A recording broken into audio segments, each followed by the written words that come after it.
Hello everybody and welcome to this video of Dead by Daylight and the upcoming content for the mid-chapter patch. In this video we'll cover what we can expect for the next month and a half of Dead by Daylight before we get the next chapter.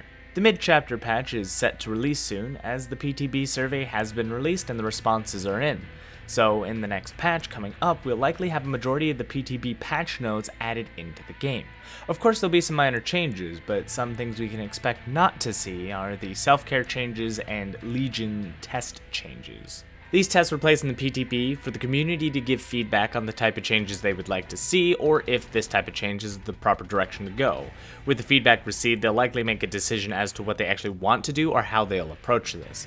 We likely won't see this topic rise up again until the newest chapter hits the scene, but it's nice to see that they're working on something such as self-care. Now we mentioned it before, but I'll mention it again. We'll always remember that they did drop other changes such as the decisive strike and the hatch closing change simply because they're not happy with temporary small changes and want to look over the entire end game and situation of Dead by Daylight, so we could see some more tests coming in to see how it'll play at the end and likely see a different end result to the game. Maybe there won't be any more doors and likely we'll have a different way to escape, but that's currently up in the air and we haven't seen any change as of yet, but we know that those changes have been dropped and the self-care is currently a more current up-to-date change that they are looking at, and whether we even get that anymore or if it'll be dropped based on feedback, we'll see soon.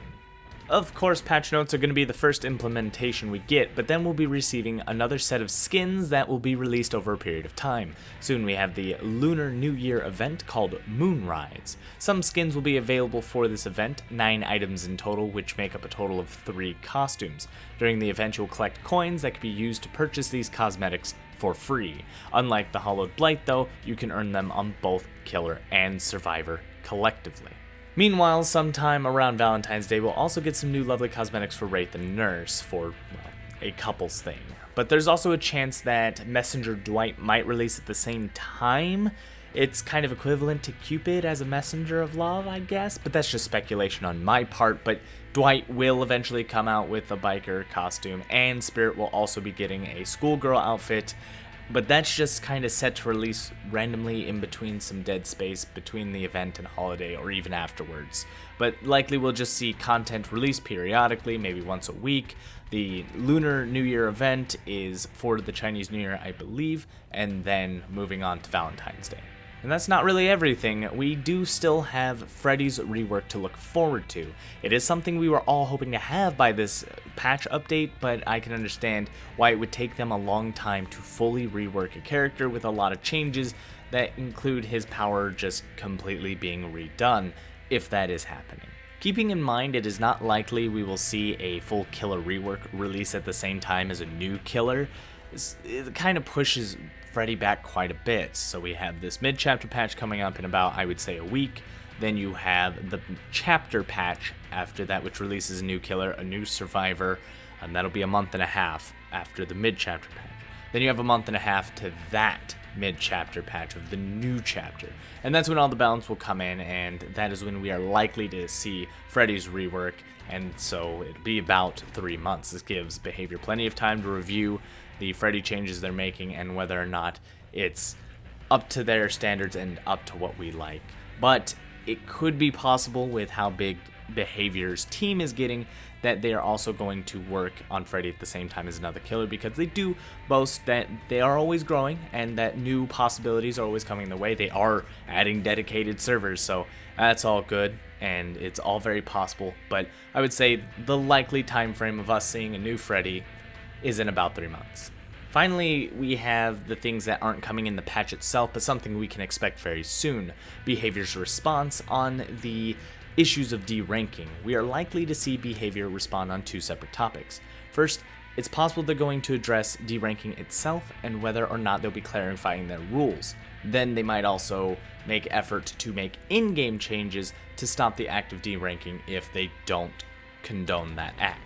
Not to mention, Fog Whispers are meant to be announced sometime early 2019, which could be around this time. There's supposed to be a new wave of 50 Fog Whispers from the very many that signed up for it, so you should see some new content creators eventually be announced for this program. What does this program do? What does it mean? is essentially Fog Whispers are partnered content creators that are given auric cells to show off all the new stuff while also being able to give stuff out to their audience and help promote the game. So you should see an uprise of new Fog Whispers. There are only currently 10, so the program is already closed as far as its signups, and whether or not they do another wave of these is up in the air. I'm sure they don't want to limit anybody, but we only know of this one announcement. And I believe this should cover everything in the patch and any news we have from the developers that we can expect within the next week or so. I'd also like to announce that the return of Let's Discuss Live will be coming to my Twitch channel, and I'll be doing it every Friday on stream at twitch.tv/TydeTyme. Essentially, every Friday I'll be releasing a video with a topic of Let's Discuss, and we'll be playing with viewers on stream that same day, 3 to 8 p.m., while also allowing people to voice their opinions on the topic at hand. The way we'll approach this, we'll have some new rules and organization set up. Everything will be put in Discord for you to understand, and it'll be there starting this Friday, so I invite anybody who wants to get their voice out there.